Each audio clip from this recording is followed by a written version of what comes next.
Bueno, estimados amigos, les presento a alguien que no necesita mucha presentación, Óscar Guillermo Garetón, amarillo de corazón, ha sido subsecretario de Economía, empresario en diversas organizaciones, en muchas empresas importantes, y también fue presidente de Fundación Chile en un periodo muy importante, es decir, tiene mucho conocimiento como para hablar del tema del que hoy nos ocuparemos, que es la economía de Chile presente y futura. Óscar, parto con una primera pregunta. Dime, ¿cómo ves tú la situación actual de la economía chilena? Sin anestesia. Mira, yo veo dos cosas que son como revés y cara de una misma moneda. Yo tengo la impresión que la economía chilena en general ha sido una economía sana y que en el último tiempo ha mostrado capacidad para reinventarse en cosas importantes, como el tema del litio, como el tema, digamos, del hidrógeno verde, las energías renovables, etcétera. Pero al mismo tiempo, si tú lees los diarios de estos días, dice que es una economía que muestra rasgos de enfermedad importantes. O sea, yo acumulé pensando en esta reunión de los últimos días, diarios, entonces tenemos, donde tú, permiso de edificación de viviendas nuevas, anotan el primer trimestre más bajo desde 1991. Si me voy a la editorial de otro día, el Mercurio dice una dosis de realidad recesiva. En 12 meses la variación reportada es menos 2,1%. Después yo digo, tú vas al informe de Codelco, problemas operacionales y menor producción impacta el excedente de Codelco. O sea, cuando tú miras, y los permisos bueno, ya traeré los permisos. O sea, cuando uno mira el cuadro de lo que es la realidad de datos que hoy día se presentan, son datos de una economía con bastantes dificultades y efectivamente las tiene. O sea, su potencialidad de crecimiento hoy día está bastante afectado y de verdad que uno debería técnicamente hablar de recesión, aunque Mario Marcel se resiste a usar la palabra, ¿ya? Pero llevamos unos trimestres ya con una disminución del crecimiento que técnicamente implicaría recesión. El empleo también está teniendo dificultades, están aumentando la tasa de desempleo y aumentando el empleo informal también, ¿no? Y bueno, y los otros datos que te di. ¿Por qué te hago este cara y cruz, digamos, del tema de la economía? Porque si tú me preguntas a mí, yo tengo la impresión de que la economía es una economía que ha recibido un virus, no es una economía en sí mismo enferma. Y que en realidad, digamos, ha sido la política la que la ha enfermado. O O sea, sea, tú me si yo, dices que recibió el virus del octubrismo. bueno, el virus del octubrismo, pero que yo te diría, viene de un poco antes del octubrismo. Pero yo te diría, al final, mira, la inflación, que es uno de los temas que le preocupa a la gente. La inflación tiene algunos elementos importados, es cierto. La inflación tiene elementos importados por ejemplo, por la guerra de Ucrania, en la medida que Ucrania y Rusia son grandes proveedores de algunos alimentos fundamentales en la economía mundial, como es los cereales, los trigos, los maíces, etcétera, y eso termina afectando el precio del pan, el precio de los fideos, el precio de todo en todo el mundo. Pero esa es una parte del tema que no podemos controlar y por lo tanto es una inflación que no está bajo control de las cosas que podemos hacer. Sin embargo, cuando tú miras internamente la economía chilena, tienes otros factores de inflación que son claramente responsabilidad de lo que tú llamabas el octubrismo, como es, por ejemplo, los retiros. O sea, los retiros jugaron en su momento, digamos, un papel muy importante, en el cual, digamos, se estima sobre 40.000 millones de dólares la plata que salió y que significó un impacto en el consumo, según la presidenta del Banco Central, equivalente a un 30% del Producto Nacional chileno. Bueno, Perdón, una consulta ahí, Oscar. Yo no creo que los retiros puedan atribuirse precisamente al octubrismo, ¿no? Los retiros son culpa de doña Pamela Giles y sus eh, colegas populistas más que octubristas, ¿no? ¿O me equivoco? sí, bueno, en realidad, todas estas son, y en realidad ni siquiera se le puede atribuir solo a la izquierda, porque hubo muchos votos de derecha apoyando esto. Ujú. Yo, cuando yo digo lo decía el octubrismo, lo decía más que un intento de marcar con el dedo, digamos, qué sé yo, apruebo dignidad o al gobierno de Boris. Lo estoy diciendo un fenómeno en el cual de repente la economía, o sea, la política chilena perdió el sentido de preocuparse de su futuro.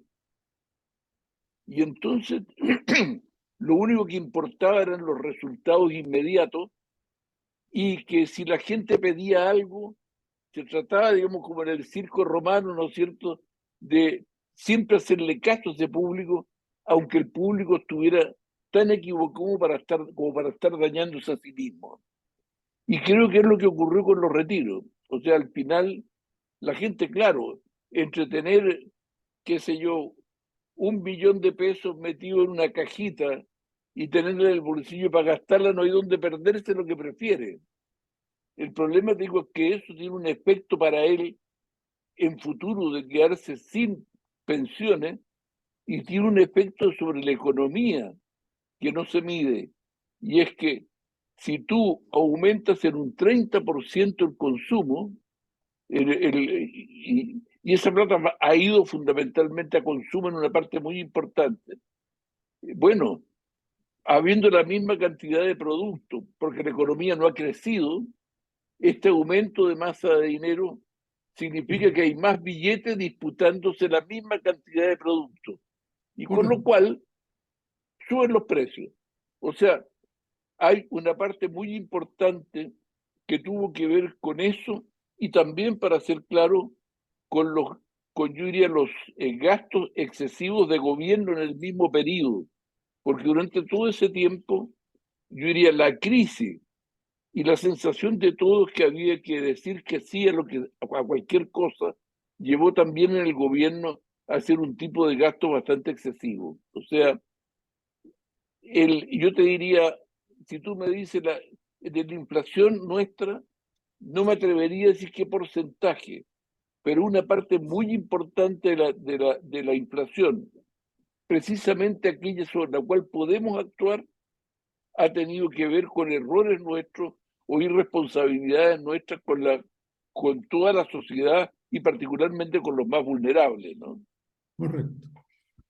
Bueno, ese fenómeno de los retiros con toda la complejidad que tú acabas de describir. Las políticas económicas propiamente del gobierno de Boric han sido positivas, neutras o negativas. No, yo te Estas diría políticas. que yo tengo la impresión de que en esta materia las políticas, digamos, que ha liderado el ministro Marcel han sido positivas, y la verdad que por suerte teníamos en este clima al ministro Marcel ahí, porque él ha tenido una política muy restrictiva respecto al gasto público, ¿ya? Y eso ha permitido de alguna manera controlar la presión de cambio. Pero nuevamente eh, la política está tratando de presionar y afectar al ministro Marcel, Por ¿ya? ejemplo, Y el CAE. entonces, por ejemplo, tenemos dos cosas que han aparecido en los últimos días, que es el CAE, o sea, aquellos sectores del mundo de la izquierda del oficialismo, pero que están molestos con la evolución del presidente Boric, han levantado el tema del CAE. Y también el Colegio de Profesores levantó el tema de la deuda histórica, ¿ya?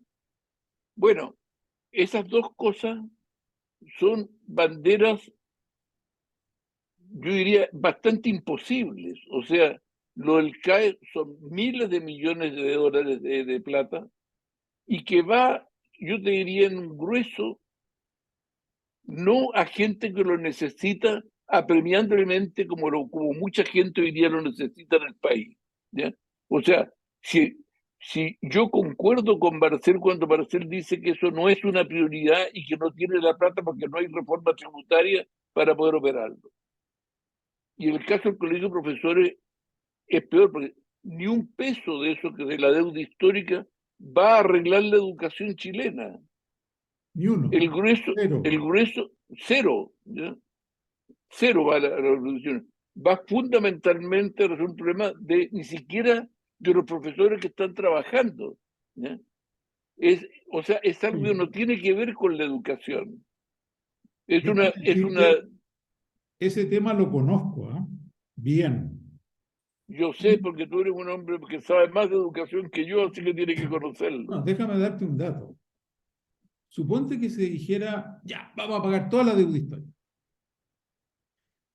No hay manera de rescatar a quién se le debe y cuánto se le debe. No existe la manera, Oscar, por donde le mires, porque los profesores se pagaban a través de los municipios y nadie sabe cuánto ganó cada profesor en el 80% de los municipios. Además, que la gran mayoría de esos profesores lamentablemente ya están muertos. Pero la Claro. bandera es bonita, es buena. ¿Mm? De Bueno, aquí por a eso que te 50 digo años yo, más claro. van a estar luchando por la deuda histórica cuando ya estén todos fenecidos. Pero bueno, en fin.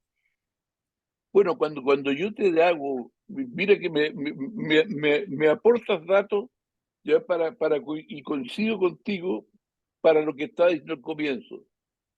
No es que el Ministerio de Hacienda esté trabajando mal y que por eso tengamos los problemas que tenemos, creo yo.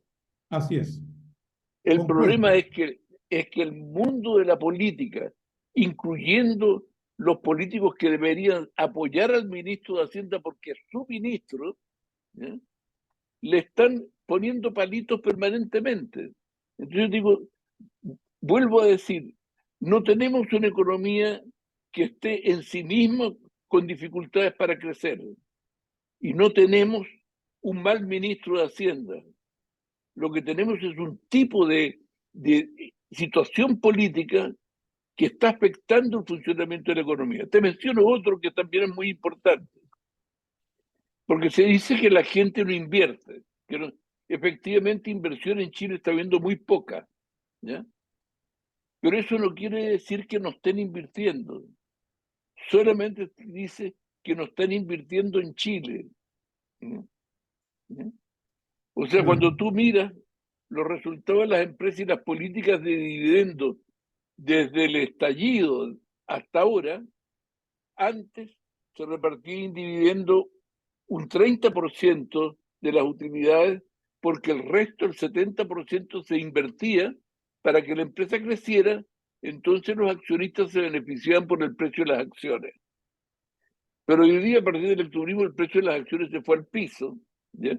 Se cayó, y al mismo tiempo se produce una cantidad de incertidumbre sobre lo que la economía chilena va a ser en el futuro. No tenemos constitución y por lo tanto todo lo que es las leyes que van a regir las inversiones está en veremos. Entonces digo, cuando tú dices, mira, yo voy a invertir en un gran proyecto minero, miles de millones, que es una inversión que se va a recuperar en 15 años. Bueno, ¿cómo yo puedo hacerlo, ya, si no tengo certeza si mañana efectivamente va a ser una u otra distinta las leyes con las cuales se van a regir las tributaciones, la propiedad de la empresa, etcétera? Entonces, ¿qué es lo que ocurre? Y este factor está pesando muy fuerte en la necesidad de que haya acuerdos en el país, ¿no? Y es que, yo digo, el empresariado chileno es probablemente el más transnacional de toda América Latina. No hay ningún otro que tenga una proporción tan alta de sus inversiones fuera de Chile. No hay ninguno que tenga más exportaciones como porcentaje de su producto que los exportadores chilenos. Yo tengo unos datos de antes del estallido social en que más de un 40%, un 43% de todos los ingresos de las empresas que cotizan en bolsa, o sea, del IPSA, provenían de inversiones en el extranjero o de sus exportaciones. O sea, no provenían de lo de producción en Chile. Después del estallido, en que yo veo que en general están invirtiendo mucho más afuera que acá, ese porcentaje sin duda ha aumentado. Eso tiene efectos económicos y políticos. Económico es de que al final no hay inversión acá porque de alguna manera la incertidumbre está disuadiendo al mundo empresarial de invertir aquí. Y creo que cuando se habla de la necesidad de que aumenten las inversiones, es una justa demanda, pero que requiere, digamos, un tipo de trato entre las autoridades y el mundo empresarial distinto al que ha habido hasta ahora. Y lo Correcto. otro, digo, es entender una cosa. Cuando un empresario es transnacional, supongamos, no hablemos de Chile, supongamos, de Google o de Chevrolet, de General Motors de Estados Unidos. Cuando reciben su utilidad de General Motors 100, no dicen que parte de Estados Unidos invierto, sino que dice dónde invierto. Y entonces, digamos, va a haber, mira, quizás todo indica que sería bueno hacer una planta de autos en Sudáfrica, o en Japón, o en Tailandia, ¿ya? O sea, en el fondo, el inversionista que tiene una visión transnacional puede estar sentado en un país, pero tiene el mundo como opción. Y yo veo que hay muchos empresarios chilenos que tienen esa opción ya adquirida. Entonces, cuando reciben utilidades y les dicen que no saben cuáles van a ser los impuestos ni cuáles van a ser bueno, dicen, vámonos a una parte donde yo tengo más o menos seguro, después veré qué hago acá. ¿Ya? Si tú fueras miembro del directorio de una empresa internacional del litio, ¿dónde recomendarías invertir?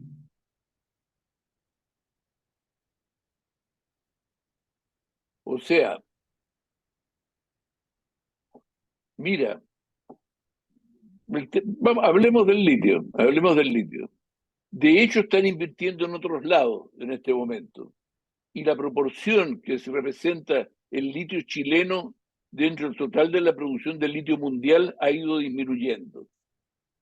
No obstante, de que todo indica que nosotros tenemos ventajas increíbles en el litio como para poder no solo mantener, sino que mejorar nuestro porcentaje, ir disminuyendo, lo cual ya es una indicación de que se están invirtiendo en otros lados. Correcto. ¿Ya? Ahora, dicho eso, yo digo, si tú me preguntas aquí en Chile, la verdad, si lo que quiere el gobierno es quedarse con el 50 más 1%, el 51% o el 60% de las utilidades que da el litio, yo creo que no debería haber problema en una empresa privada para aceptarlo, siempre que le dé que la inversión que hace con ese 40% de las utilidades tiene un buen resultado para ellos. ¿Ya? Entonces, la pelea, esto es lo absurdo de la discusión de ahora, la pelea con los privados no es por si tiene la mayoría de las acciones el gobierno o no. Yo creo que nadie discute eso. Y cuando tú miras a los inversionistas extranjeros, incluso a Vermarle, que está ahora viendo la posibilidad, o el propio SQM, ¿ya? Eso no les importa tanto. Lo que les importa, digamos, es quién es el que maneja la empresa.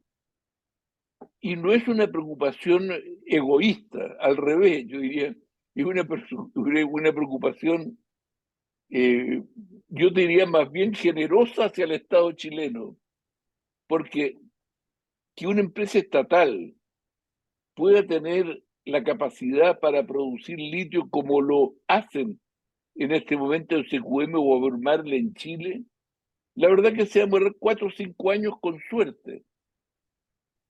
Yo lo sé, me tocó hace un tiempo atrás hablar con la gente, digamos, con técnicos de SQM sobre el tema del litio y me decían, la tecnología que hoy día usamos nos demoró 4 años a nosotros, trabajando como empresa privada, para poder llegar a lo que hoy día estamos haciendo en el litio. Entonces, tú dices, bueno, cuando el litio es algo que puede terminar en cualquier momento, porque puede pasar lo mismo que al salitre, ¿ya? Si el Estado quiere el 60% de las utilidades o más del 50%, estoy seguro de que con ese dato se puede entender con los empresarios si las utilidades del resto le parecen razonables al empresario. Y por lo tanto, toda esta discusión sobre una gestión de la empresa estatal me parece que es irracional, no tiene mucho sentido, ¿ya? Es una especie de capricho. Fíjate que incluso digo, bueno, tú ves, Codelco se haría cargo, dicen de esta cosa, pero veo un Codelco, digamos, se desplomaron un 73% las utilidades de Codelco en este trimestre. Codelco tiene necesidades de inversión enorme para poder mantener su producción. O sea, si tú me preguntas, no estoy diciendo con eso que Codelco sea malo. Lo que estoy diciendo que Codelco, el sueldo de Chile, según el presidente Allende, está bajando. Y por lo tanto, si yo quiero, digamos, hacerlo bien en Codelco, tengo que dedicar todas mis energías y fuerzas a Codelco y no Y estar plata, empezando a especular y con el plata. litio. Y Y tienes que plata, dedicar por toda tu supuesto, plata, hermano. claro. Pero entonces, ¿para qué se mete en otra cosa? ¿Ya? O sea, yo te diría, o sea, vuelvo a decir, mi gran pregunta con el Estado es, si el Estado me dice, mire, lo que yo quiero es más del 50% de las utilidades de la nueva, de su explotación de litio que va a hacer, yo puedo decir, ok, pero yo me encargo de producirlo. Si quiere, usted coloca auditores, reguladores públicos para asegurar sus resultados, todo eso, pero no partir de lo imposible, que es intentar inventar una empresa de litio, ¿ya? Está claro. Para qué decir la discusión sobre hacer industrialización del litio con batería, que No, es por una favor, cuestión? no me toques ese tema. No. Sí. Mira, es que te digo, es que en el fondo en esto, eh, yo tengo la impresión que se ha producido una cosa muy rara de venta de ilusiones en esta cuestión. O sea, nadie Mira, hoy día en Chile, permíteme sintetizártelo yo. En el caso del litio, tratar de fabricar baterías de litio en Chile es el equivalente a que porque tenemos cátodos de cobre, podemos fabricar automóviles. es que exactamente lo Es más quería o menos decir, esa pues. es la analogía. No, no, claro, que nosotros en el fondo tenemos un problema de fabricar automóviles y fabricar, ¿no es cierto?, también celulares que tienen componentes de cobre también. Y, o sea, no es realista eso que están haciendo y se vive de fantasía, ¿eh? O sea, lo que necesitamos es litio y necesitamos litio hoy día y no mañana. Está claro, Bueno, Oscar. Mira, me has dejado suficientemente deprimido como para que ahora pase a la siguiente pregunta. Pensando en el futuro, suponte que yo fuera, literalmente imagíname con barba, pelo, yo soy Gabriel Boric. ¿Qué me recomendarías hoy y para lo que resta de mi periodo presidencial? bueno, yo partiría recomendándole que cuidara a sus ministros más sólido, particularmente el caso de Marcel. Yo creo que también Carolina Toá ha sido una ministra seria, pero sobre todo yo te diría que apuntara a lo que yo creo que está en la raíz de las dificultades de nuestra economía. Apuntara, digamos, a los acuerdos, y no a la polarización del país, y apuntara, digamos, a buscar equipos sólidos y serios para enfrentar los temas que estamos viendo. Yo tengo la impresión de que el presidente quiere hacerlo, ¿ya? Y que la oposición más recalcitrante que tiene no está en la derecha, no está en la oposición. La oposición más difícil que tiene hoy día es parte de su gente. Entonces tiene que ordenar sus tropas, o sea, tiene que ordenar a su gente. Yo lo que le recomendaría es que buscara acuerdos. Y cuando digo buscar acuerdos, para mucha gente acordar es sinónimo de rendirse, ¿eh? Para mí acordar es sinónimo de tener éxito, ¿eh? O sea, yo te digo, todos lo hacemos en nuestra vida cotidiana. Podemos ir a una feria y encontrar de que las manzanas están muy caras, pero si se pone a negociar, es probable que le baje un poco la manzana o que encuentre otro puesto otra. Pero siempre uno va por la calle en todo buscando alguna forma de acuerdo, porque sin acuerdo ninguna sociedad puede vivir. Nosotros somos todos diversos, con objetivos distintos. Imagínate una empresa en que la gente no se pudiera poner de acuerdo, aunque tú tienes uno que le gusta el teatro, el otro, no sé, le gusta viajar a Punta Cana, el otro quiere, digamos, tener un auto. ¿Ya? Si toda esa gente no se pone de acuerdo para tener algo en conjunto que los una, la verdad es que ninguna empresa, ningún hogar puede vivir. Y en este hogar de todos que es Chile, necesitamos acuerdo, necesitamos un presidente acuerdista, ¿ya? Yo me temo, Acuerdista-leninista. claro, yo me temo que si en la elección de este fin de semana, o sea, perdón, la elección del domingo 7, ¿ya? Se produce, digamos, un triunfo de los polos más extremos, que eso le va a dificultar las cosas mucho más todavía al presidente Boric para poder hacerlo y puede provocar mucho más dificultades para el acuerdo. Yo creo que tenemos, mira, te lo voy a decir así una cosa más larga. Yo tengo la impresión que hace 15 años, Mario, que todas las alternativas políticas de Chile han tenido su propio fracaso. Fracasó Piñera y entonces hubo alternancia y llegó Bachelet 2. Y entonces tampoco dio respuesta a lo que quería la gente y llegamos a Piñera 2. Con Piñera 2 tampoco hubo respuesta y hubo un estallido y llegamos a Boric. Bueno, y Boric en menos de 6 meses ya perdió más aprobación que los otros 3 anteriores. O sea, vivimos una situación en la cual de hace 15 años los gobiernos que tenemos no han sido capaces de construir un tipo de entendimiento con la sociedad y con los otros actores para poder. Y para mí es la clave del problema, no solamente económico, sino que político que vivimos. Yo en ese sentido, si yo algo le puedo recomendar a él y a todos, es que ojalá todos nos pongamos en la tarea de decir, mire, si hemos durante 15 años fracasado en todos estos intentos parciales de resolver los problemas, ¿por qué no nos juntamos? ¿Ya? Y vemos efectivamente cómo lo podemos hacer para salir de este hoyo? Porque la única manera de salir de él es teniendo un acuerdo de país. O sea, sin pretender que con empresas estatales, pero espantando a los empresarios, ¿van a resolver el problema? No, no resolver. Y si pretendiendo que dándole la razón y siendo dóciles con los empresarios, ¿van a resolver el problema? Tampoco.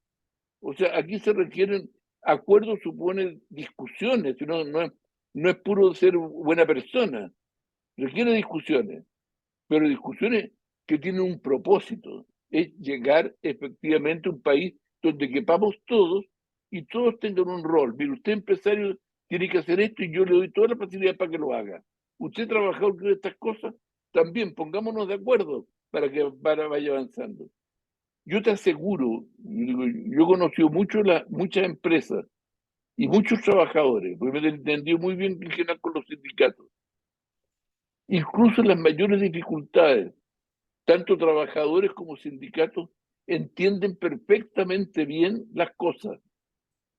Si se habla, si se las explica, si se les quiere colocar la pata encima, los dos van a reaccionar mal, sindicatos y empresarios, ¿no? Entonces digo, dejémonos de ponernos la pata encima entre nosotros, ¿no? Tratemos de llegar a acuerdos, ¿no? Claro, Oscar, creo que ha quedado súper claro tu mensaje. Con esto, antes de cerrar, te pregunto si quisieras mandarle algún mensaje particular a los amarillos. Bueno, Que ya somos no sé, partidarios. los amarillos han sido mi, mi nueva militancia cuando yo creí que ya no iba a tener más militancia en mi vida, ¿no? Y, Lo mismo yo. claro, y la verdad que creo que tienen una misión muy importante hoy día en el país, en esta misma cosa que decía antes. Mira, todo lo que se dicen de centro y a partir de acuerdos que han habido en Chile en el último tiempo, son centros capturados, una centro derecha y una centro izquierda. Pero la centro izquierda, si trata de entenderse con alguien de derecha, es acusado de traición, como acusarnos a los amarillos por votar rechazo, ¿ya? Y en la derecha también el lote duro acusa de traición a la gente que quiere acuerdos, como está acusando Kast y los republicanos a gente de Chile Vamos por buscar acuerdos en proyectos legales. Esos centros capturados no le sirven al país porque son parte del desacuerdo. Lo que nos interesa a nosotros es tener acuerdo y en eso Amarillos tiene una virtud, que además como no tenía todavía, no tiene, salvo un diputado, no tiene autoridad, y es que no está capturado por uno u otro de estos centros de izquierda o derecha, y puede ser un gran puente, un gran constructor de puente con este enorme espacio moderado, que es reformista, que quiere cambios y que es democrático, que no quiere aventuras, digamos, autoritarias. Ese está en gente que hoy día puede estar con el oficialismo y gente que puede estar en la oposición. El hecho de que tenga esta libertad Amarillo creo que lo transforma en un actor que puede tener una enorme capacidad de poder entenderse para todos lados y Claro. yo espero que así actúen los militantes amarillos. Correcto, Oscar. Bueno, con eso ya creo que hemos cerrado los temas que teníamos previsto, así que te lo agradezco mucho y me despido hasta la próxima ocasión. Y yo te agradezco a ti, Mario, por todo tu trabajo en esto, porque la verdad que tus programas, yo sé que son programas que muy escuchados, muy importantes para mucha gente. Así que ya fuiste muy importante también en todo el proceso anterior. Así que muchas gracias. Gracias a ti. Un abrazo y me despido.